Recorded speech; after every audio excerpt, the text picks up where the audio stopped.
here we go for real. Now we're really going. You were just telling me about the hot flashes that you're experiencing. We'll start off with that. That's a great segue into, hi, I'm Tracy. I have hot flashes. Hello. Nice to meet you. Yeah. Yeah, it's this new experience of moving through this phase in my life, and I am not in the space of menopause, but there's something called perimenopause, and hot flashes are a thing. Hot flashes are a thing. I think it's to remind us how hot we actually are, and just that's just a joke. I'm kidding. Taking it Yeah. seriously. Does it feel like, excuse my ignorance, but I've never had a perimenopausal sensation in my system. Does it feel like you just randomly get super fucking hot and like you need Yeah. to turn the air on or take sweaters off?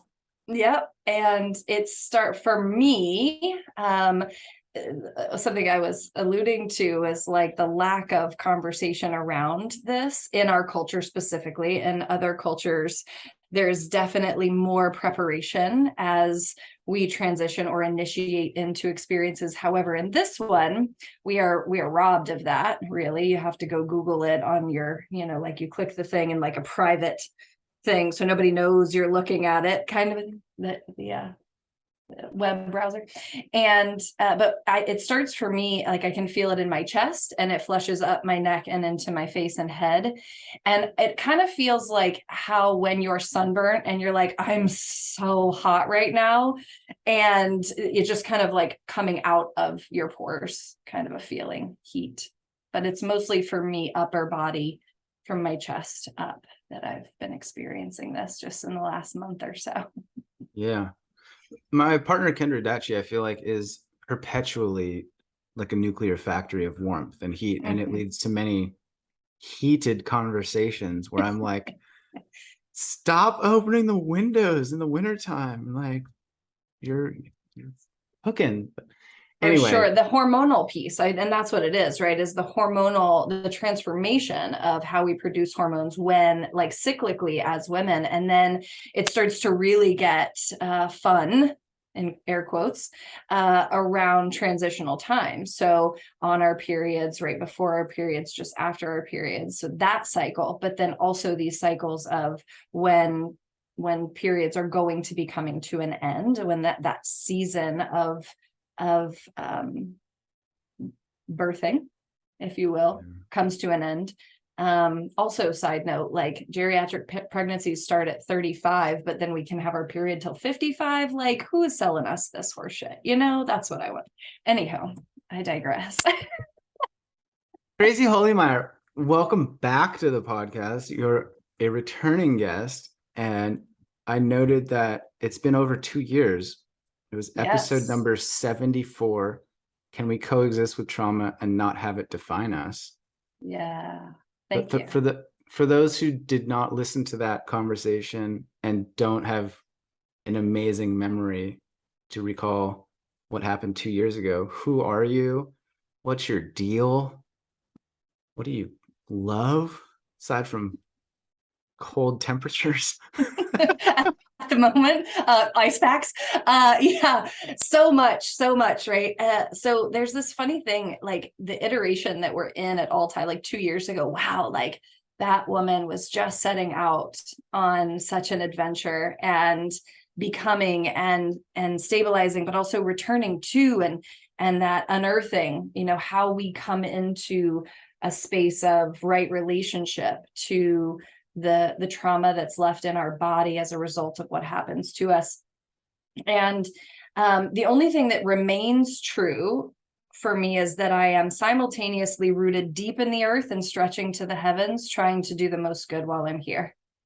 That's catchy, right? That was super good.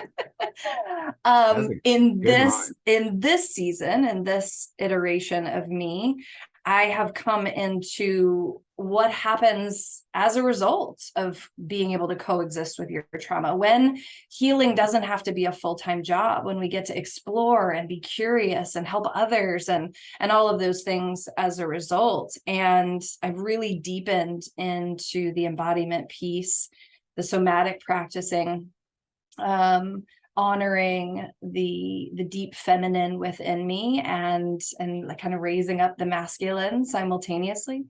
But it gets to change all the time. It really, I think we talked on that podcast a little bit about the human condition and all that is, and what we shy away from in the shadows. And we're always still a work in progress. But for me, once we get to a point that we are in right relationship to our trauma, to our past, to the things that could have taken us out of the game, then what's there? What's possible? What do we get to tap into and explore deeper? How do you know if you are in right relationship with those things or not? Like, how do you define that, or what does it feel like? Personally, it feels like I don't have to numb, avoid, run from, or dissociate from the experience that I went through. On the flip side, I don't speak to it with a monotone flavor either, which would be more like the avoidance. So for me, the sweet spot is that I can feel with it, I can be with it, and my nervous system stays regulated in that space with the past.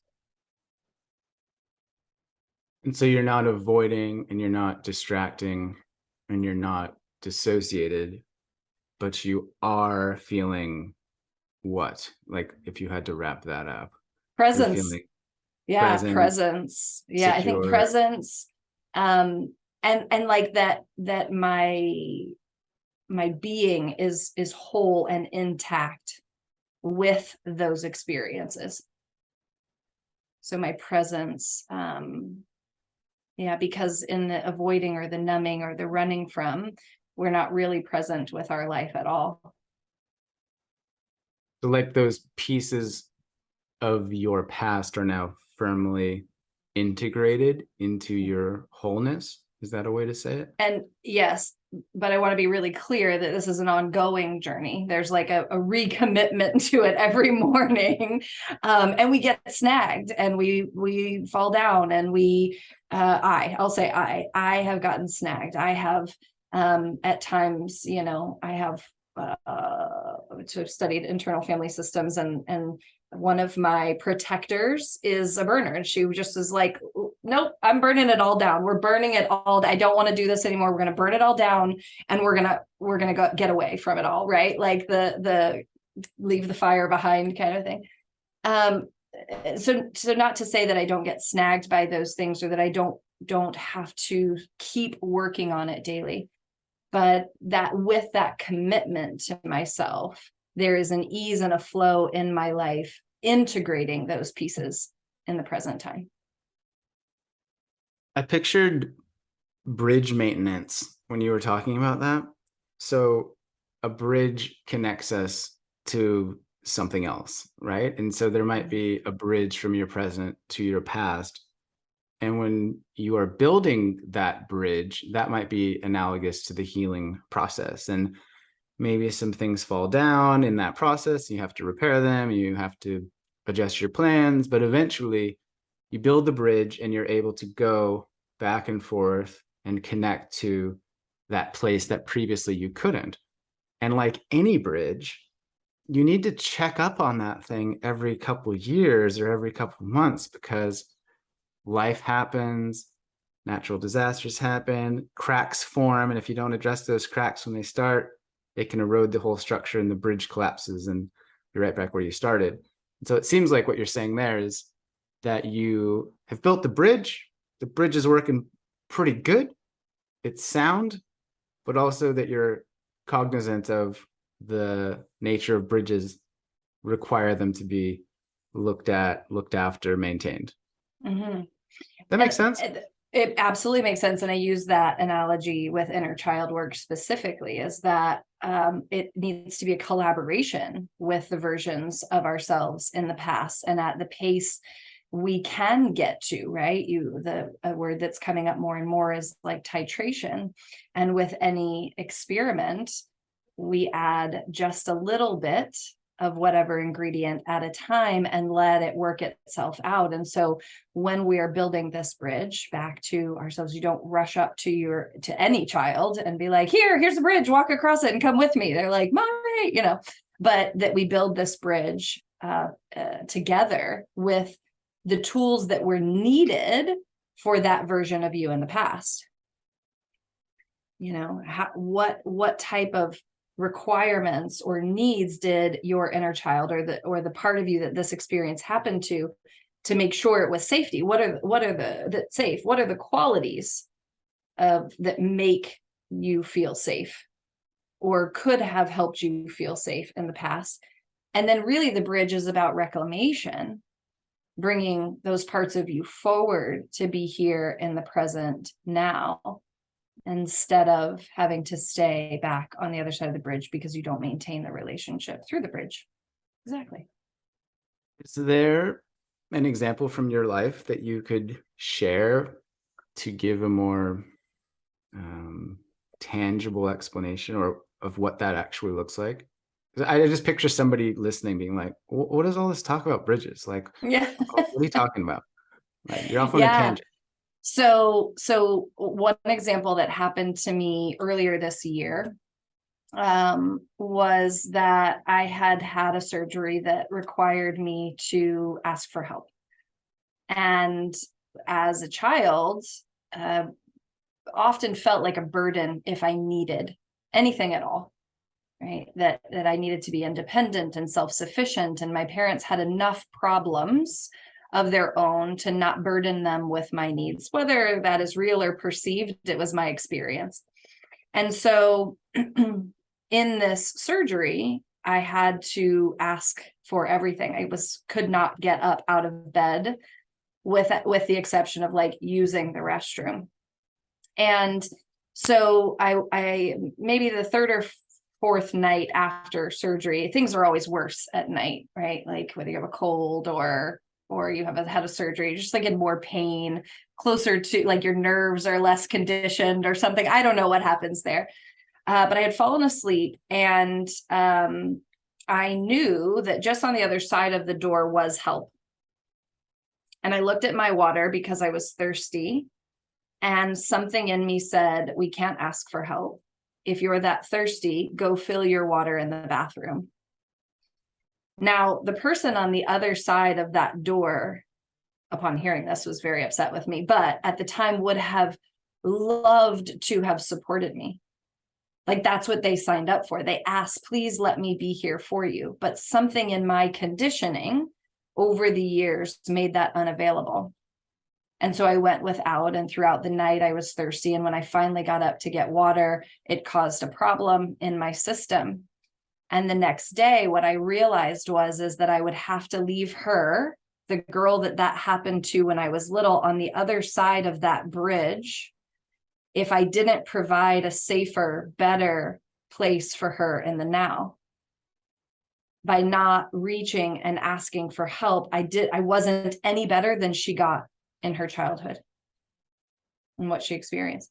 So the real life example of saying, hey, I need some water. Could you run upstairs and fill up my water in this environment that we live in where we have access to that, right? Was in fact denying the very things that she needed as a child. Yeah, it's such a good example of how you do one thing is how you do anything, and that there are no small things, right? Mm-hmm. It's not about the water. It's not about Right. the asking even. It's about what it means to you and what it has meant to you in the past versus what you want it to mean moving forward. Mm-hmm. So how did that feel? Oh, go ahead.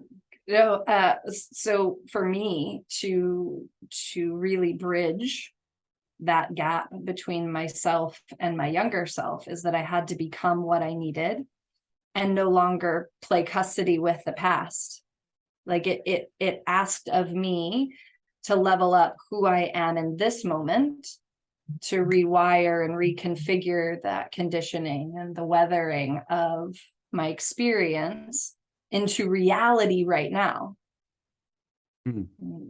And then mothering myself in that way. And that's part of, right, the transitions and iterations in the feminine that we move through is being that mother to ourselves, what I needed, and then committing to that every day.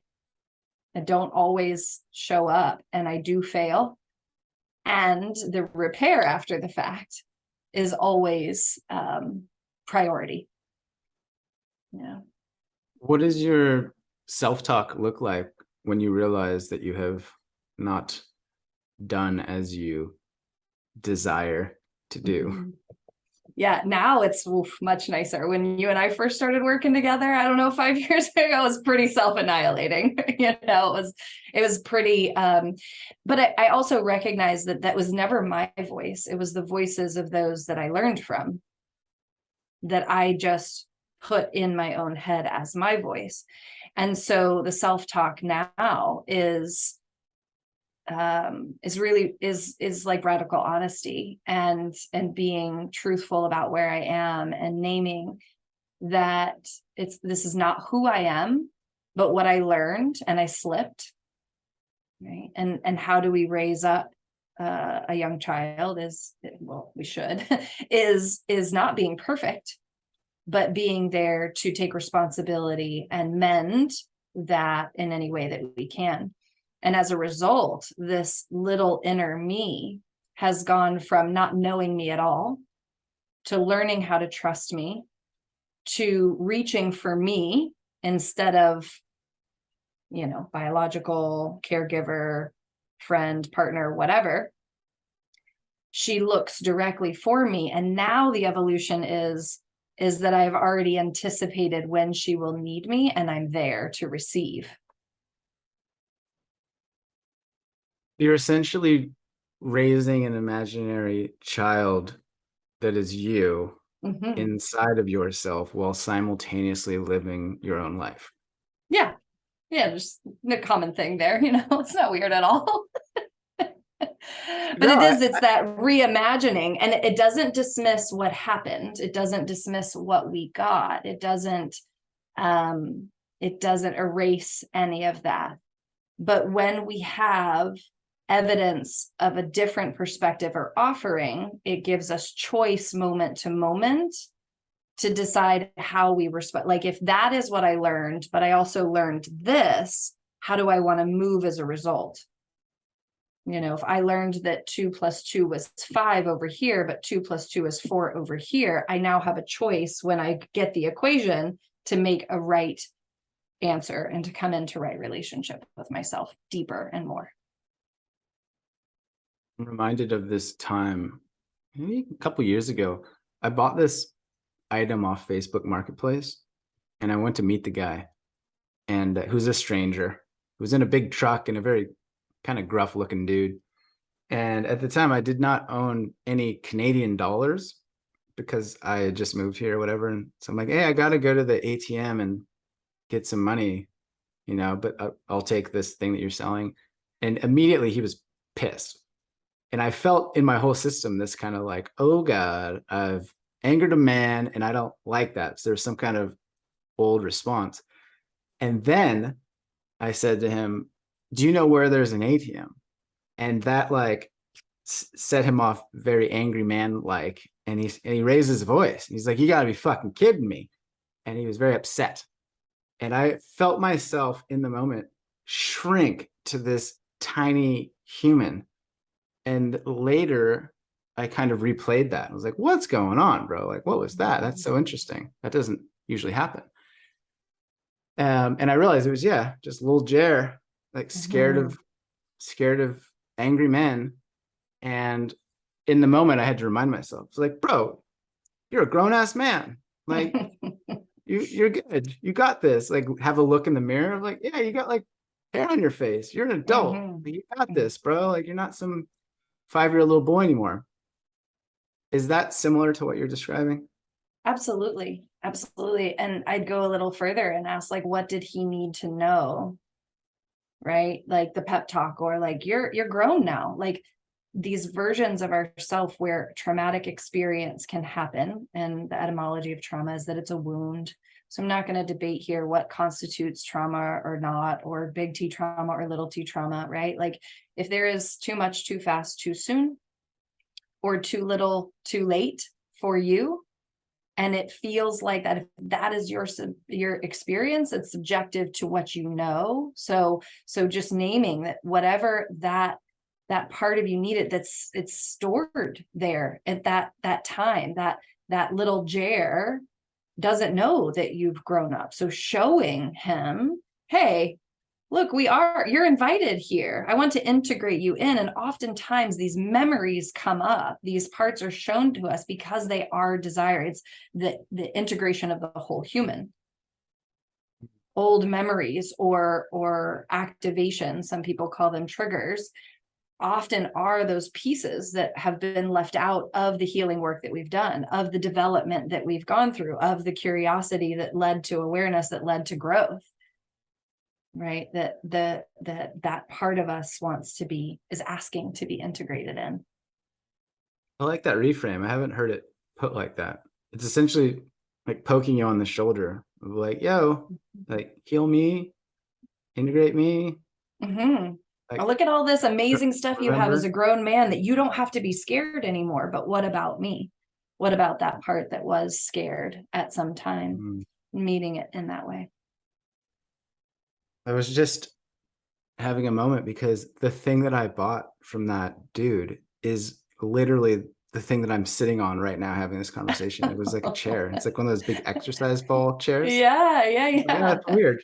It's come full circle. Yeah, and thanks for that. Thanks for Thank that. goodness Okay. that guy yelled at me. It's great podcast material, you know? Yeah. I think that's an interesting topic too, is the ways that we learn. And I don't believe that we have to suffer in order to learn lessons. And we always do learn lessons if there is suffering. And that fine line, you hear a lot, especially in this industry, around like a soul's contract or karma, or maybe that's just what, and Jeff Brown talks a lot about this. If I know you know him, but he's like, yeah, the next time somebody tells you, oh, you must have needed to learn that lesson, punch them in the face. And then when they say, hey, what did you hit me for? You say something along the lines of like, oh, well, I guess it was part of your soul's contract, that kind of thing. But it is interesting the way that we learn, and we cannot make it untrue that we learn through experience, specifically hard experience. And I think that's, where we get to choose some too, because we get to decide when the lesson gets to come in, when we advance from that, when we grow from those lessons, et cetera. Like you couldn't have known the chair would eventually have some significance as to that little, now and when you sit there, it's like, hey, little Jer, I'm sitting on the chair. That kind of a thing. But we get to learn in different ways, so we can't always conceive of in the moment. And nobody gets to dictate that for you either. Like, oh, what did you need to learn? I'm sure there's a silver lining. I'm like, yeah, I'm gonna shove your silver lining somewhere in a minute, right? I'm not there yet. I think that's an important point, is you can't rush healing, right? You can't rush grief. It all kind of occurs on its own time scale that is unique to us and different to everybody else. But I've definitely felt the voices inside, like almost pointing at my wrist, tapping, like, come on, bro, like that's enough sadness, let's move along. Or you've been struggling with this for so long, come on, let's do it. So I think there's a motivating element at times, but also a harshness or a judgmental critical component that is certainly not helpful, let's say, in my experience. Yeah, for sure. And when it can be useful as like fuel for drive and like, right action towards well-being, and when it can be punitive or harsh or judgmental or critical, especially from an outside, and we do enough of that on our own. We certainly don't need it from anyone else. Like, listen, nobody can talk to me as bad as I have talked to myself in the past, but thanks for trying, Yeah. maybe come again later. It sounds like what you alluded to earlier, though, this idea of maturation and coming of age or experiences or personal education or evolution. How do you look at that? Like, what is your perspective on that? So as far as like, I'll speak to the feminine aspect first, and that doesn't necessarily need to be said, but when I speak to the feminine or the masculine, I mean all within me. It's not about gender in this case. But one of my teachers, Maureen Murdoch, wrote The Heroine's Journey. And there's kind of a timeline to the feminine experience. And so we start as children, and then we move into maiden, and then comes mother. And that doesn't mean we birth children, right? It's our birthing years of what we deliver into the world. And then we come into a mature feminine, or the more like towards eldership, and then crone, which is like being an elder. And what I realized when I was doing a lot of my work around the feminine specifically was that I had missed whole parts. I never really had an actualized maiden. I was very young. I took care of my younger sibling a lot. And then I got into relationship before I was even out of high school, married, and had a child. I just turned 22 years old. And so that age of being this free, wildish nature maiden doing her thing, was bypassed in a way, unbeknownst to me. Again, these are all initiatory experiences we don't get in our culture. And moving into mother so early, the maiden, in her way of trying to be seen and actualized, became problematic to me. I didn't like the parts of me that showed up as immature or troublesome or wild, and wanting to do that didn't fit the criteria of work hard, be a mother, etc. And in Maureen Murdoch's work on The Heroine's Journey, it is that we have this very early split from mother, or from the feminine, in our lives, where a couple of things can happen. But the way to win in this culture is in the masculine. Oftentimes that's in the distortion of the masculine, but we have this very early split from the feminine, and we move into that more masculine nature. And I did all of those things. I climbed the corporate ladder. I was successful. I had a child. I checked the boxes. I did all the things. And then all of a sudden I was like, I'm not happy at all. None of the things that I did because they were supposed to get me there actually did that. And I was burnt out, and I was unhappy, and it took taking stock in and getting support in that. You, as you know, were one of the first people that helped me in that way, and like realizing what I even wanted to do in this world and how far I had come from it. And so stepping away from those things that did not fulfill me. Not easy. It's a privilege to be able to do that, right? I absolutely know that I had to sacrifice, but not as some do, in order to make that happen. And I moved into and towards that space, deepening my own healing, committing to myself, and in the process, being able to support and help others in that same way. And as I dropped away from that distortion of the masculine within me, I realized that neither my feminine or my masculine had been raised up in divinity. They were through the distortion, through the lens that was modeled for me, or that I saw in our society. And so for me, taking steps closer to my feminine nature recognizing that maiden was never the problem. She is my creatrix. She is the muse. Oftentimes she is the one that dances freely and loves loudly and laughs so hard, more carefree, more available, open, less wounded than I became, and inviting her back in and actualizing those missed steps that I had experienced. And as a result, moving from mother now into that more mature feminine phase of my life, I stand at the edge of I can hear the crone cackling at me like, oh dear, you still have so far to go, right? But then no longer identifying as mother, as inner child, any of those things, they're all a part of who I am and where I'm going. And in that space, in that evolution of this feminine part of me, stepping away from the distortion, I've been able to then see what ways I specifically needed to be supported, which most of us look outside of ourselves as identifying as a woman.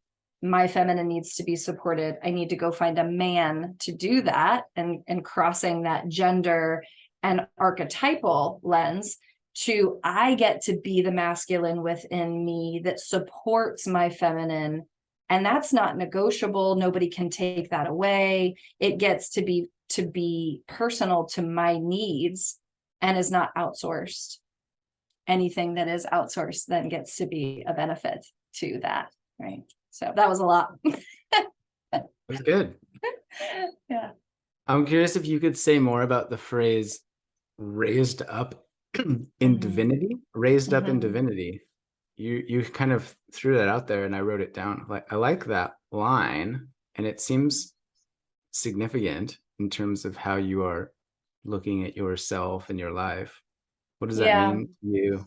So for me, it's like you talked about having this inner child that I am now responsible for while currently living my life, right? And it is raising up my masculine and feminine and the qualities of how I see the divine, because that we have light and shadow as a culmination of each of these pieces of us. But if you were to take, for example, the Great Mother, right? The mother in her divine is supportive and nurturing and nourishing, and in the distortion is overgiving and smothering and loses her identity in the process. I'll say that can be that way.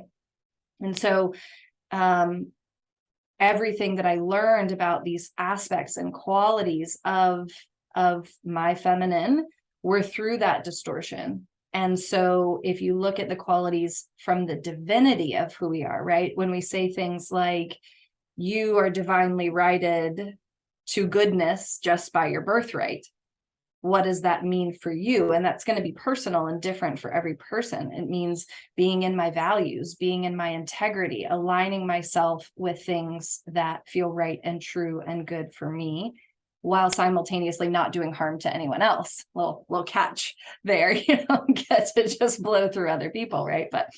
But so raising up my feminine in the qualities that I value and what it means to be in my feminine. How do I embrace the lover in me, the warrior in me, the mystic, the medicine woman, all of these different facets and faces that the feminine includes.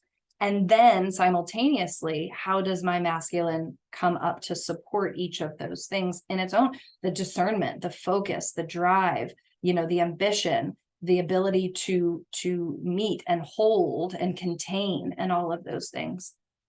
How do each of those aspects need each other?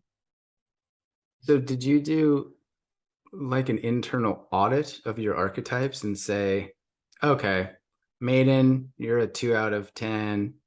Mother, you're a 10 out of 10. I crushed the mother thing, but like the maiden thing and the wild and free, maybe that's a 1 out of 10. And so I need to work in those areas. And as a consequence, I'm going to sign up for a dance class or something of that nature. How did you, like, what happens next? Like, so you've identified these huge areas. You're talking about the divinity of yourself. What were the next steps? I'm curious. So, it's a constant evolution. I believe, in each iteration where you are in your life. Like, what is the next step for somebody who's in their 20s and they're looking forward to this next thing? For me, it is deepening in the richness, in the soil of feminine and masculine archetypes. And it's taking inventory, interrogating, like really getting curious about these things. And funny enough, right, one of the things you and I had talked briefly about was that by finally actualizing my maiden and letting her be a part of this, I became a better mother. You know, like, for the first time in my 22 years as being a mom, just this year, I had the first experience where I felt like a good mom, you know, and it was presencing with my son's pain, being with him while he was sharing with me in a way that didn't deviate from him. You know, oftentimes when we're sitting with someone and their pain is evident and obvious, it can feel like a lot. You know, when we sit with some, oh gosh, it's like their pain is so hard to hold. I just want them to be better. I don't want them to hurt. I don't want them to suffer. I want to take that away. But all of that is a deviation from the presence, which is all pain really asks for. And being with my pain last year, being with my grief last year, I believe wholeheartedly was the door into this next level of understanding myself. And so I'd love to tell you what the next steps are, but I have to sit humbled and say, I don't have a fucking clue. So, right? I Like, love that. I had no idea that losing my dad and losing my best friend and having huge transition experiences last year would be the exact thing that kind of invited me into this next level of understanding maturation, you know? Yeah. And so is it simple enough to say that in the same way that you have an inner child to tend to, that you also have an inner maiden that's also frolicking around in there? 100%. And the mother is in there, and the crone. Like I said, I can hear her cackling, right? And I like to think of memories, like I mentioned earlier, as opportunities to like whisper back in time to keep going. So when I think back to my 20-year-old self and the way she was really struggling and suffering, right, that I imagine her looking in the mirror and me being on the other side of that mirror, whispering encouragement to her when I have a very specific place and time I go to. And I know that the version of me in the future is doing that now. That's why I said, let me sit humbled here, because she's like, don't even try to figure out your next steps, lady. Good try. But I think that's maturation, right? I think that being in maturity is sitting back. It's not having to have it all, being really okay with not knowing, with not having the answers, with not being okay. You know, we hear it all the time. It's okay to not be okay. What does that actually mean? That I can rest back in it and stay a while, as long as it's asking me to.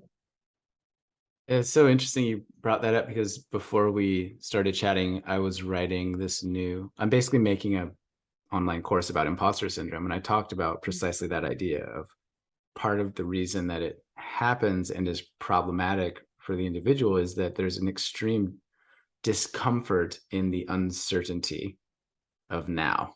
Like, I don't know how it's going to go. I don't know how the job's going to go. I don't know what's going to happen. I don't know how they will respond. And in that uncertain moment, like, there's this line from what's his name, Richard Rohr. He has this line about, anyway, into that uncertainty demons pour, is the idea. And so we need to sort of stop that spigot. And the way to do that is to get more comfortable being uncomfortable. I think that hinges is so annoying. Like, pause for the annoying, right? Like, oh, that's so like, why? Yeah, I just want to stop my feet and be the brat and be like, no, I don't want to be uncomfortable. But one of the first steps in being with discomfort is discerning safety and comfort. One of my teachers in trauma informed arena speaks to, right? Are you safe right now, though? And can you hold on that? Can you anchor to that with this discomfort over here? It's why there is a wellness industry at all. Nobody wants to feel their pain, nobody wants to be in that discomfort. If we could just easy button, swoop, and that would be gone, great, right? Eternal Sunshine of the Spotless Mind with Jim Carrey was like, just go in and erase that one real quick. That'd be cool with me, Yeah, but I we think don't that have that. that idea though is a giant sort of grenade in the personal development space, which is comfort does not mean that you're safe. Comfort actually is quite dangerous for you at times, depending upon your level of comfort with horrific reality. Absolutely. I Absolutely. think, can you speak to some of that? I feel like you have previous experiences with horrific realities. I don't want to say it like that, but like, I know you've lived some life. Can you Yeah. speak to Yeah. this idea of comfort and Well, safety? yeah. I mean, it's so true. And like, as far back as childhood or a sexual assault at like 12 years old, 11, 12 years old, to an abusive relationship that lasted 7 years, to a more recent experience that I left because it wasn't, maybe necessarily horrific as some other experiences, but there is, when we do get regulated around chaos, or we normalize that, you see this a lot with people who are like, I can't slow down. I do best if, right? Procrastinators. Like, oh, I wait till the last minute because the best stuff comes through me at that point. They've just normalized having to get it done under immense pressure a lot of times. And so when you look at like the past or those horrific experiences, when I left that abusive relationship, I couldn't stand silence. I was so addicted to the chaos day in and day out. I had weathered it. I had been conditioned to that being normal, that my nervous system tried to regulate around that. And so coming out of those, we have to slowly, right, as much compassion as possible, to bring ourselves back into like what is homeostasis for us. And that goes in bits. In a more recent experience, not horrific events, but something that I was no longer able to stay in and be myself. And you don't, in my opinion, I didn't survive the horrific one to settle for that mediocre one.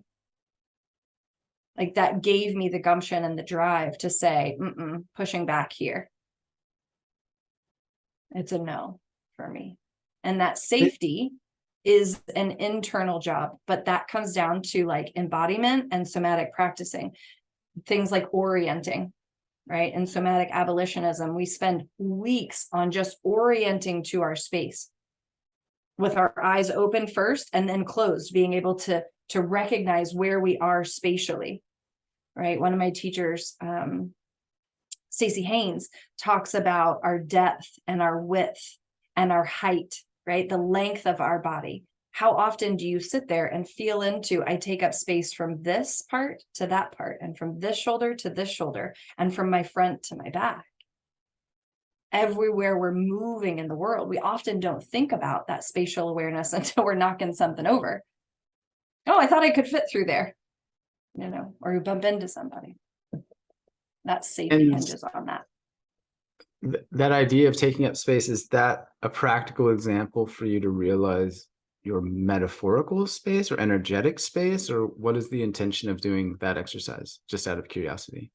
I feel like for me, it one lends to the safety that I feel in my body in order to make uncomfortable decisions, have conversations that are hard, etc. So it hinges on that safety piece. And then, yes, like every cell of this space that I'm taking up gets to choose right now.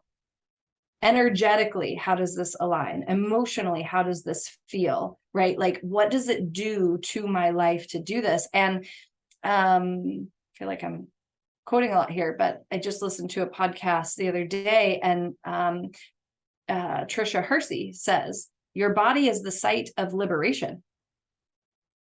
It's not outside of you. It's not somebody else coming to do it for you. So when we take up the full space of our body, we get to make choice and have liberation.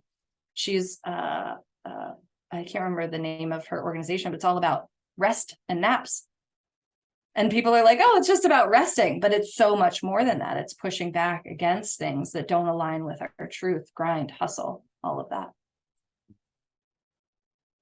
It seems like this is related to integrity in some regard, in that if your values and your actions are aligned, if it feels like a hell yes in your body, if you're on the path that you're supposed to travel, etc.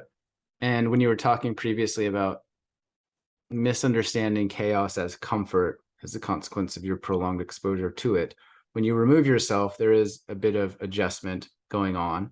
But then when you get a taste of that truth or integrity, just for this example, I feel like the more time that you spend in that space, at least in my experience, the more sensitive I become to being out of integrity or exposed to lies or manipulation. I feel like my integrity muscle gets heightened the more that I use it, in the same way that if you take a month away from dessert and then you have a bite of a carrot, it's like, oh my God, this is so sweet. Carrots are so sweet. But I never realized that because I'm so immersed in sweetness all the time.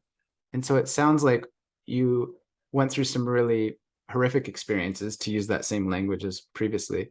And then as a consequence of building that integrity component inside of you and honing your truth, that when you were confronted or placed in a position that felt just slightly out of integrity, it sent off the signals and you're like, it's a no. I know that this is a no. I'm making a turn and taking a different trajectory. Absolutely. And there is the piece around making that little one that I went back to build the bridge for proud. Like, that's a piece that keeps me in alignment all the time. Would this make my little self proud, or would it be more of what she got? Or making myself small, or not standing in my truth and integrity? And that freedom that comes with that. And I, again, use those terms broadly and loosely because I know that there are some bodies that don't have as much privilege or access to words like that to use for their truth and their experience. But for me to keep myself proud of myself, to look at something and say, I'm really proud of that, is an absolute baseline integrity move for me. And I'm a human. Yeah, I love that idea though, because it works both ways. So you want to keep that little one inside of you proud and to do right by her. But I think going the opposite direction into the future, you've got that crone inside of you that when you're 60 or 80 or 120 and on your deathbed, you're going to want to look back at you now and feel proud of who you are and how you showed up, right? And I think that's a really motivating sort of conversation to have internally. Yeah. Sounds motivating. It is. And I mean, that's when the storm is on you, you have to have those anchor points to keep on, towards your North Star and what is right and good and true for you, even if it changes and evolves. We have to name and be with. And that, I think, you can't always know all of that if you haven't integrated your experiences from the past, because they're guideposts of where you felt good and where you didn't. So if we're just in this, dare I say, blissful ignorance around our experiences, if we haven't learned those lessons, if we don't reclaim ourselves from those experiences and do better by ourselves, what direction can you go? You're just kind of ping-ponging through in the moment to moment, rather than a life that you design and desire. Or you're just spinning in circles, repeating the same cycles, relationships, patterns, and outcomes endlessly. And probably blaming somebody else for it. And shaking your fist at the sky, grunting, being like, God, this again? Why does this keep happening to me? Yeah. Yeah. And much love and respect to those listening who do shake their fist at the sky. I use that activity frequently. Same. I'm And like, really, ugh! it's like, come on. I don't know if you saw, but the other day I went to the farmer's market to purchase some vegetables, but I went on the entirely wrong day of the weekend, and I definitely did some fist shaking at that time of like, seriously, bro? Seriously? I'm like, oh, they must be done for the day. It's 10:30 a.m. and they must have started late this. So frustrating. It's the wrong Small day. example, but It yeah. is, but those add up, and what, like, gosh, I was working with somebody just this morning, and I don't know why I did this bad thing, and we walked it back, and there was an activation just before that got blown off. Was like, oh, that's not why. I'm like, let's go there and see if it actually is why. And it was absolutely why. There was an activation from the past that was yet to be healed, asking to be integrated. And because it got blown off and pushed to the side, it came up with that immature behavior and caused a big mess. What we do as a result of being in that activated state versus the regulated state is two totally different worlds we end up in. Really? I mean, from a few experiences that I've had where I've actually done things from a regulated state, I can say it's pretty juicy. Really? You're telling me. If I regulate my nervous system, my life will be different. Yeah, and as you said, it's the work of a lifetime. Yeah. And that is, I mean, baseline, right? How to be regulated, how to be where it's not unfazed, it's not unbothered, it's not indifferent. It's actually very much the opposite. It's very much aware in the present moment of how something is affecting you, and then having the capacity to be with it and come back to a homeostasis or a baseline of regulation. You have these, it's called the window of tolerance. And if you do polyvagal, you don't really do window of tolerance. And if you do window of tolerance, it doesn't really align with polyvagal, but there's an overlap there, because when we are in our window of tolerance, when we're in that ventral state of polyvagal, there are dips into hyper or hypoarousal, depending on what happens. And those happen all the time. We cannot not be affected. Well, I mean, I guess you could go live like somewhere where nobody is and just not do people, no people. 10 days in silence. It was pretty easy to not be affected by things. Yeah, totally. I'm being simultaneously very affected by everything happening internal. I can imagine what a shakeup. Yeah. You But could go from live that in place, a cave, right? Tracy. Yeah. You could go live where? I missed that. In a cave. Oh yeah. The cave you fear to enter. Is that Joseph Campbell? Yeah. He did say some good things after all. So, but if we can learn, right, kind of map out when my body goes into this lower state or hypoarousal, depression, isolation, numbing, avoiding, whatever, what do I need in healthy ways to get me back? And then when I go up or to an anxious state or to those, more, I don't like really saying high and low states, because I don't want to make one good and one bad, right? But the goal is to be kind of right there in the middle. But we move between them all the time. We're not going to be unaffected. That's the point. It's like, what are my roadmaps? What are the bridges back, right? To use the analogy again, what is the bridge back from this place to my goodness, to my wholeness, to my regulated self when I get pinged, or when I'm angry or raging or using my body in negative ways to keep up, work, drive, all of those pieces that come in. How do I walk my way back into a regulated state? And it's practice and practice and practice and practice. Because each of those examples you just mentioned is essentially a crack in the bridge, right? The bridge to connection, the bridge to regulation, the bridge to Absolutely. healing. Well, Tracy Holemeyer, what have we not talked about by now? I was Like like, we pick a topic. all Sure, of we them, can do that. All of them. I pick all of them. all of them. Uh, for those listening who are astounded by your genius and want more of you, I know you have a website and an Instagram account, and that you do coaching and breath work. We haven't even talked about breath work. I know, one of those modalities that helps us as a map tool to get back How did you to make it nearly an hour without saying the B word? I'm astounded. You're such a proponent of it. I know I am. That's so funny. Well, I also do talk about it everywhere. So sometimes it's nice to have a little break. What would you say about breath work with me in your experience? I think that you're a really gifted breathwork facilitator. I mean, I've literally paid you money to come in and work with groups of people that pay me money to coach them. So I trust you. Mm. And I've seen firsthand in my own body and in the bodies of my clients how impactful breathwork is.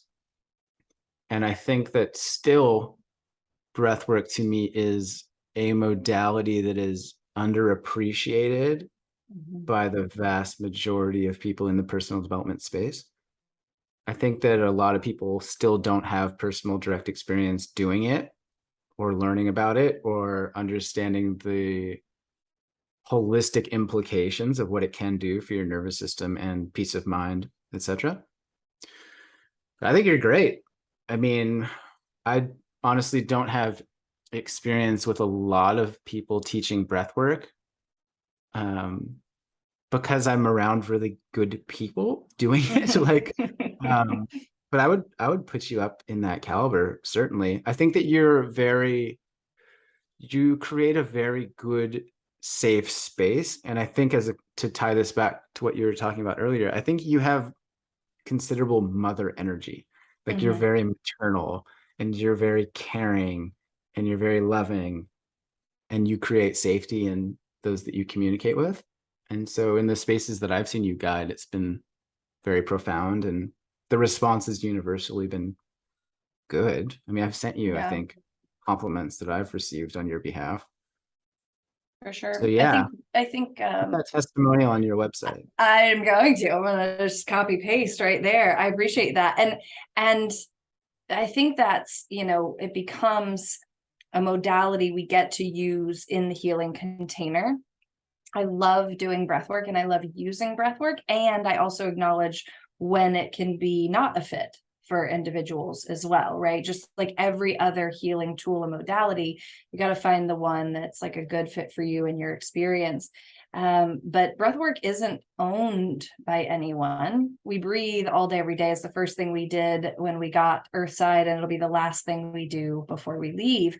And so I like to use breath work often as it's kind of like the spin cycle on the wash, right? You put the clothes in, you got the water and you got the detergent, and all that is great, right? I got intentions of healing. I'm in a safe container. Cool. Now what? The breath work and other somatic practices elicit an emergence of what's happening with that agitation piece, that spin cycle, if you will. And so I love to use breath work where it is supportive in a healing journey. And I also agree that it is highly underutilized, and I'm happy to introduce people to it, especially in a trauma-informed lens, because that's how I learned. And and it should be available to all people because it is just your breath. So I do offer monthly classes. I have a first free coupon for anybody who is trying breathwork out with me for the first time. So if you go to my website and see a class you want to join, you just type in first free and you get to come for free. I also, all of my offerings, somatic practitioner, breathwork guide, meditation, all of those other things are on a sliding scale because I believe in accessibility for all bodies. And yeah, website is uncontrollablyme.com.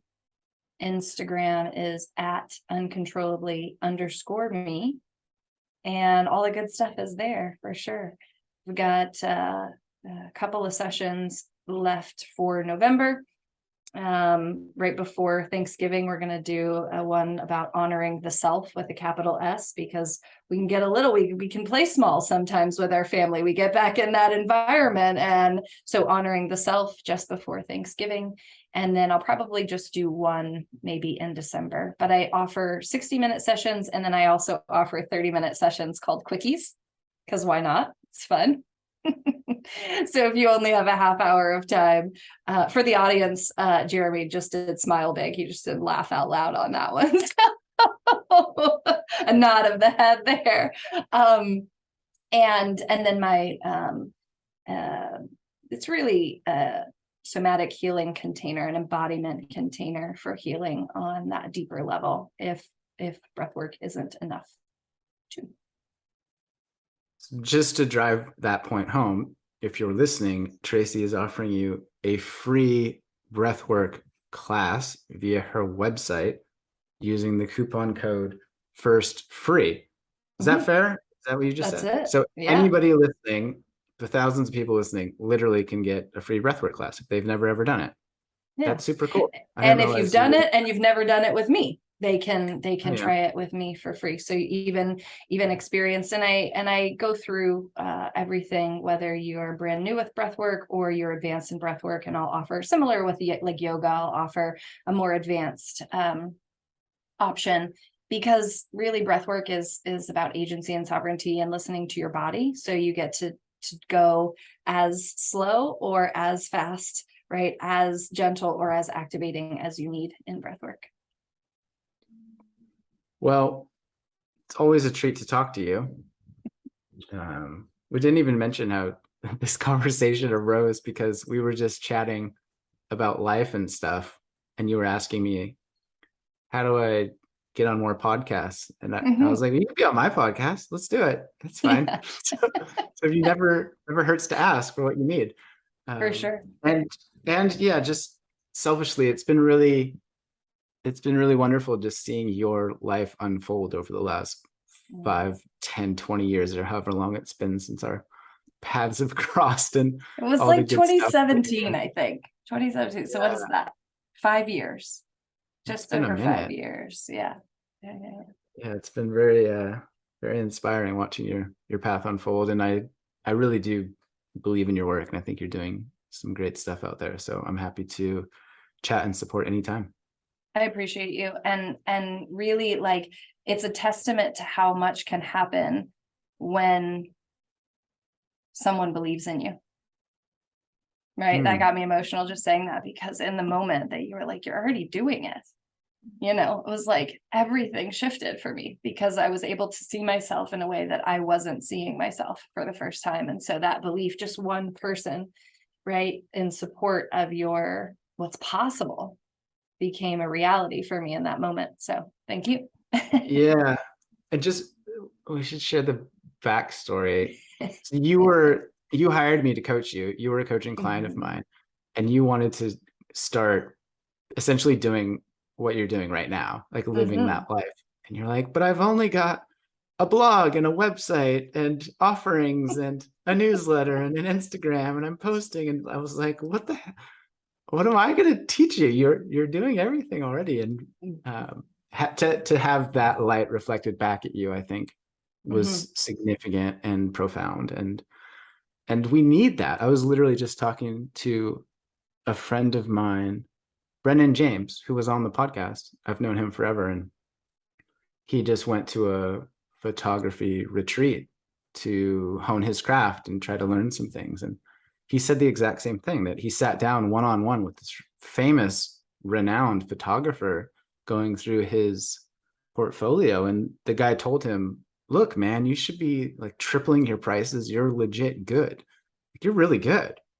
And his experience was that was so transformational, like that he just really in his soul needed to hear that. And I think so many of us need that too, which is why we should be hiring coaches and going on retreats and Yeah. doing all of the things. So thank you for sharing so openly there. And yeah. And real quick, I think it's not because coaches or guides or facilitators tell you something you don't know. But in that space that you do know also exists the imposter, also exists the one that wants to burn it down, also exists the one that is a critic or a judger. And so what somebody sitting across from you validating that in you does is it gives weight and gravity and growth to the knowing that you do have within you. And you just borrow it a while to grow yours, to fight off the imposter, to fight off the critic that says you can't, to fight off those stories that you learned about yourself from somebody else's mouth. Yeah, and to bring it back to your nervous system stuff earlier, like co-regulation, you can borrow someone else's nervous system for a time to chill yours out and get back to a normal state. And I view that in people too. Like we all have these different archetypes inside of the cheerleader and the judge and the critic and the artist and the etc. And sometimes our cheerleader or our champion, our biggest fan, is small and quiet and in the corner and is never given the microphone. And I view sometimes as a coach or just as a friend or as a partner, you need to grab that microphone and drag that little champion up to the mic, like tell the rest of these knuckleheads in your brain how good you are and how proud you are, etc. And that can feel so liberating, but also potentially emotional, as you just recognize. Like, oh, it's so special when that does happen. So special. Eternally always grateful. an honor. Always an honor. Super proud of you.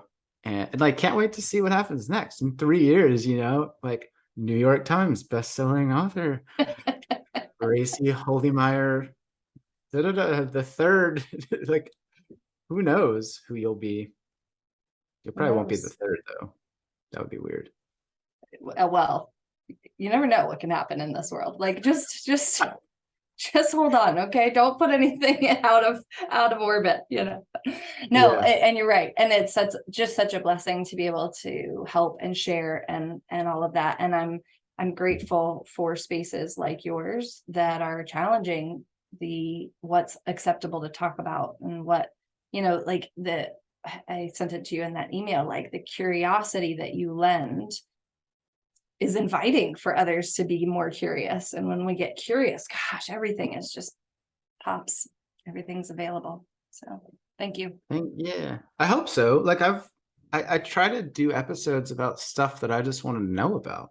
Like I've done entire episodes about periods and menstrual cycles, and I have written down in the other room, I want to reach out to a expert on suicide and also enlightenment. Like these people have to be out there. I just think it'd be so cool to be like, so you person on the screen, you're an expert in enlightenment? Like just say some shit. Say more. Talk to me about this. I want to know. Okay, well, we need to wrap this up because we could talk forever. But again, if you're listening, free breathwork class using the coupon code FIRST free. I'll put a link in the show notes. You can find Tracy online on Instagram, and you could pay her money in exchange for goods and services. And that's it. Thank you so much. Thank you.